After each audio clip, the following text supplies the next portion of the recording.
Hi friends, welcome to Anjali home point. ఈరోజు small ఫ్రిడ్జ్ని ఏ విధంగా clean చేసుకోవాలో అండ్ తక్కువ స్పేస్లో ఎక్కువ సామాన్లు పట్టే విధంగా ఏ విధంగా ఆర్గనైజ్ చేసుకోవాలో ఈ వీడియోలో మీకు అందరికీ చూపిస్తున్నాను. సో మాది స్మాల్ ఫ్రిడ్జ్ అండి. దాన్ని నేను ఏ విధంగా ఆర్గనైజ్ చేశానో నేను ఫాలో అయ్యే సమ్ టిప్స్ని మీతో షేర్ చేసుకుంటున్నాను. సో నేను ఫ్రిడ్జ్ మ్యాట్స్ ఏమి కొనలేదండి. డైనింగ్ టేబుల్కి మన కవర్స్ ఉంటాయి కదా పెద్దది, ఆ కవర్ని నేను ఫ్రిడ్జ్కి ర్యాక్స్ ఉన్నాయి కదా వాటికి సరిపోయే విధంగా మెజర్మెంట్ తీసుకొని కట్ చేసుకున్నాను. అదేవిధంగా డోర్కి కూడా దాని మెజర్మెంట్స్ తీసుకొని ఈ ర్యాక్స్ ఉన్నాయి కదా వాటికి సరిపోయే విధంగా కట్ చేశాను. సో మొత్తం ఫస్ట్ ఫ్రిడ్జ్లో ఉండే సామాన్లన్నీ తీసి పక్కన పెట్టానండి. ఈ ఫ్రిడ్జ్ లైనింగ్స్ అదే మ్యాట్స్ ఉన్నాయి కదా ఆ మ్యాట్స్ని కూడా తీసి పక్కన పెట్టాను. మొత్తం ఒక సోప్ వాటర్ తీసుకొని ఒక మగ్గులో మొత్తం క్లీన్ చేశాను. కింద వెజిటేబుల్ ర్యాక్ వస్తుంది కదా దాన్ని కూడా క్లీన్ చేశాను. సో మాకు ఇవి ర్యాక్స్ సపరేట్గా తీయడానికి రావు, సో అందుకనేసి అలానే ఉంచాను. ఇవన్నీ తీసి ఇక్కడ పక్కన ఉంచాను. మొత్తం నీట్గా సోప్ వాటర్తో కడిగేసి ఫ్రిడ్జ్ మ్యాట్స్ ఉంటాయి కదా వాటిని కూడా కడిగేసాను. మొత్తం బాగా డ్రై అయిన తర్వాత ఈ విధంగా అన్నీ వేసి పెట్టాను. మ్యాట్స్ని బాగా ఆరితేనే బాగుంటాయండి, అంటే తేమ లేకుండా ఉంటే బాగుంటుంది. తర్వాత ఈ మ్యాట్స్ని పెట్టాను. సో నేను ఇక్కడ డోర్లో ఏ విధంగా ఆర్గనైజ్ చేసుకోవాలో చూపిస్తున్నాను.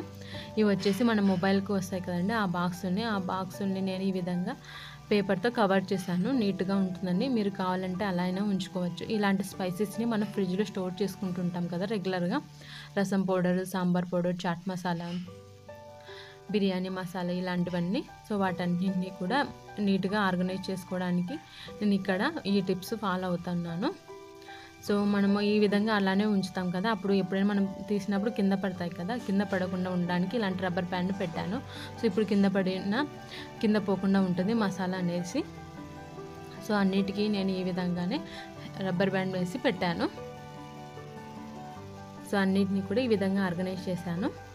Baking powder and custard powder, chaat masala, pav bhaji masala అన్నిటినీ కూడా ఈ విధంగా ఉంచాను. మనం regular sambar powder, rasam powder వాటిని కూడా టీ పౌడర్ అంటే కాఫీ పౌడర్ ఎక్స్ట్రా ఉంటుంది కదా దాన్నైనా ఈ విధంగా మనం ఆర్గనైజ్ చేసుకోవచ్చు. సో ఇందులో వచ్చేసి నేను అమూల్ బటర్ ఉంటుంది కదా ఆ బటర్ని పెడుతున్నాను. అంటే సపరేట్ పెట్టుకోవడం కంటే ఇట్లా నీట్గా పెట్టుకున్నాము అనుకోండి తీసుకోవడానికి ఈజీగా ఉంటుంది. అండ్ మనం తక్కువ స్పేస్లో కూడా అన్నిటిని కూడా పెట్టుకోవచ్చు. చూపిస్తాను చూడండి నేను ఏ విధంగా ఆర్గనైజ్ చేశాను.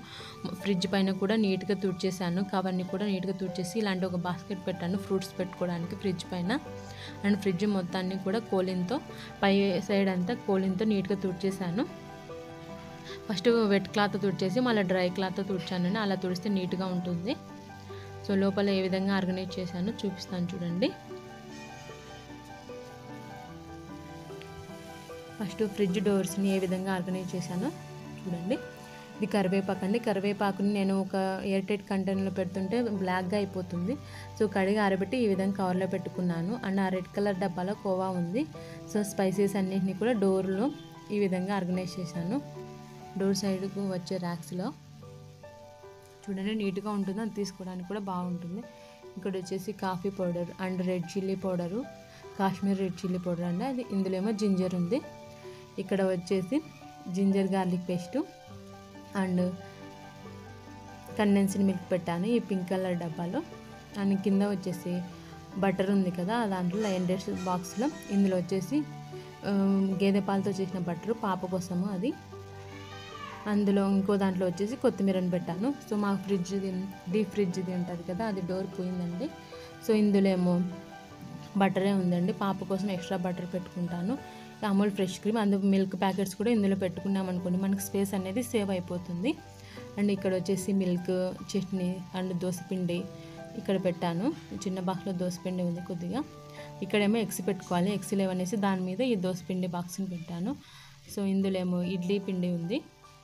మా ఇంట్లో ఎక్కువగానే ఉంటుందండి ఇడ్లీ పిండి, మా బాబుకు రోజు ఇడ్లీలే కావాలి. అండ్ ఇందులో వచ్చేసి వెజిటేబుల్స్ అన్నింటినీ కూడా ఈ విధంగా కవర్లో ఉంచుకున్నాం అనుకోండి ఎక్కువ రోజులు ఫ్రెష్గా ఉంటాయి. అండ్ ఈ వెజిటేబుల్ బాక్స్లో పెట్టుకున్నాం అనుకోండి బాగుంటాయి ఫ్రెష్గా. ఇంకా ఈ పై ర్యాక్కి వెజిటేబుల్ ర్యాక్కి మధ్యలో గ్యాప్ వచ్చింది కదా, అందులో ఏమో నేను పిండిలు పెట్టుకున్నాను. అంటే మైదా పిండి, గోధుమ పిండి. నేను తెల్ల గోధుమ పిండి ఊరి నుంచి తెచ్చుకున్నానండి పూరీల కోసం సపరేట్గా. అది ఇందులో పెట్టుకున్నాను. బయట ఉంచితే పురుగు వస్తుంది, ఫ్రిడ్జ్లో ఉంచి చాలా రోజులు ఫ్రెష్గానే ఉంటుంది. ఇదేమో రెడ్ చిల్లీ పౌడర్ ఊరి నుంచి తెచ్చుకున్నాను. అంటే ఊరి నుంచి అమ్మ పట్టించి పంపిస్తుంది రెడ్ చిల్లీ పౌడర్ని. ఇందులో ఏమో శనగపిండి, మైదా పిండి, ఇలాంటి పిండిలు ఫ్రిడ్జ్లో ఉంచుకున్నామనుకోండి ఎక్కువ రోజులు ఫ్రెష్గా ఉంటాయి, పురుగు పట్టకుండా. సో ఈ విధంగా ఆర్గనైజ్ చేస్తాను మొత్తాన్ని నా ఫ్రిడ్జ్ని. అండ్ మనం చింతపండు కూడా ఫ్రిడ్జ్లో ఉంచుకున్నాం అనుకోండి నల్లగా అవ్వకుండా ఉంటుంది. రెడ్ చిల్లీ పౌడర్ కూడా అంతేనండి, ఫ్రిడ్జ్లో ఉంచుకున్నాం అనుకోండి కలర్ మారకుండా చాలా రోజులు ఫ్రెష్గా ఉంటుంది. ఐ హోప్ ఈ వీడియో మీకు అందరికీ యూజ్ అవుతుందని అనుకుంటున్నాను.